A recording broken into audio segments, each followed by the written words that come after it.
মাধ্যমিক পরীক্ষা নির্বিঘ্নে সম্পন্ন করতে প্রশাসনিক বৈঠক অনুষ্ঠিত হলো উত্তর দিনাজপুর জেলার কালিয়াগঞ্জ বিডিও অফিসে। শুক্রবার দুপুরে এই বৈঠক অনুষ্ঠিত হয় বিডিও অফিসের সভাগৃহে, যেখানে উপস্থিত ছিলেন কালিয়াগঞ্জ ব্লকের বিডিও প্রশান্ত রায়, কালিয়াগঞ্জ পঞ্চায়েত সমিতির সভাপতি হিরণময় সরকার সহ বিভিন্ন বিদ্যালয়ের শিক্ষক, পুলিশ, চিকিৎসকেরা।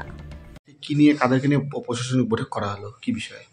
আমাদের 2024-এ যে মাধ্যমিক পরীক্ষা হবে সেই মাধ্যমিক পরীক্ষা কোঅর্ডিনেশন মিটিং করা হলো। সমস্ত স্কুল যে সেন্টারগুলো আছে, সেন্টারের সুপারভাইজার এবং স্কুলগুলোকে নিয়ে আজকে আমরা একটা এবং লাইন ডিপার্টমেন্ট, সমস্ত লাইন ডিপার্টমেন্টকে নিয়ে একটা মিটিং করলাম। বিশেষ করে পরীক্ষার সময় দেখা যায় বিভিন্ন রাস্তাঘাটের সমস্যা, সেই ক্ষেত্রে কি করছেন আপনারা? এবার যেটা রাজ্য সরকারের নির্দেশ আছে, সকালবেলা হবে 9:30 বা 9:45 থেকে আপনার পরীক্ষা শুরু হবে। তো এইবার যেহেতু সকালবেলা আছে, হয়তো আশা করি এবার জ্যাম বা যানজটের ব্যাপারটা থাকবে না।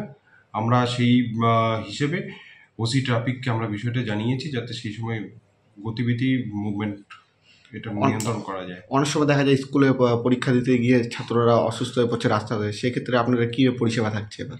এইবার দুটো অ্যাম্বুলেন্স দু জায়গায় আমরা রাখার চেষ্টা করছি। সেই অ্যাম্বুলেন্সে আমরা খবর দিলে তাদেরকে আমরা নির্দিষ্ট হসপিটালে ভর্তি করিয়ে ব্যবস্থা করতে পারবো বা ফার্স্ট এডের ব্যবস্থা করতে পারবো। এবং প্রত্যেকটা সেন্টারে এখানে বিএমএইচ এবং মিউনিসিপ্যালিটির তরফ থেকে একটা করে মেডিকেল টিম থাকছে।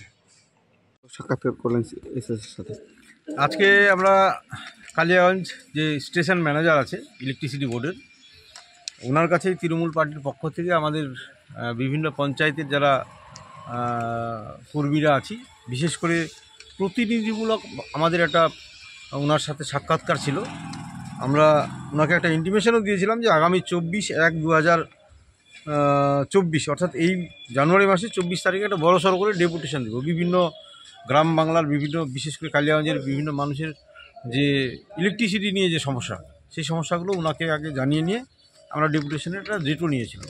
যাই হোক, উনি পরবর্তীকালে ওনার সাথে কথা বলার পর উনি বললেন যে আসেন আগে আমরা নিজেদের ভিতরে আলাপ আলোচনা করে নিই যে কোন কোন জায়গাগুলো সমস্যা আছে। তো সেই জায়গাগুলো নিয়ে ওনার সাথে আলোচনা করা হলো। যেমন প্রথম আমরা পয়েন্ট রাখছিলাম যে অনেক গরিব মানুষের ইলেকট্রিক কানেকশান দীর্ঘদিন থেকে আবেদন করে রেখেছে, কানেকশান দিচ্ছেন না। তারপর অনেক জায়গা আছে খুব লো ভোল্টেজ, কালিয়াগঞ্জের ভোল্টেজ ভালো পাওয়া যায় না, পাওয়ারটা ভালো পাওয়া যায় না। বেশ কিছু এরিয়া আছে যেগুলোতে হচ্ছে কেবল কানেকশান খুব ইমিডিয়েট দরকার। এত গাছপালা কালিয়াগঞ্জে বেশি, যার জন্য আমাদের অনেক এরিয়া আছে, অনেক জায়গা, বেশ কয়েক জায়গায় আছে যেখানে হচ্ছে ইলেকট্রিক পোলগুলো একদম রাস্তার মাঝখানে পড়ে আছে দীর্ঘদিন থেকে। সেগুলো না সরালে গাড়ি বা ট্রাক্টর ইত্যাদি রাস্তা দিয়ে চলাচল করতে পারছে না। এই ধরনের কিছু সমস্যা এবং নিয়ে আমরা ওনার সাথে বসছিলাম। তো আমাদের সমস্ত নেতৃত্বরাই ছিল, দীর্ঘক্ষণ আলোচনা হলো। যে যে জায়গাগুলো ওনাদেরও সমস্যার জায়গা আছে ওনারাও আলোচনা করলেন।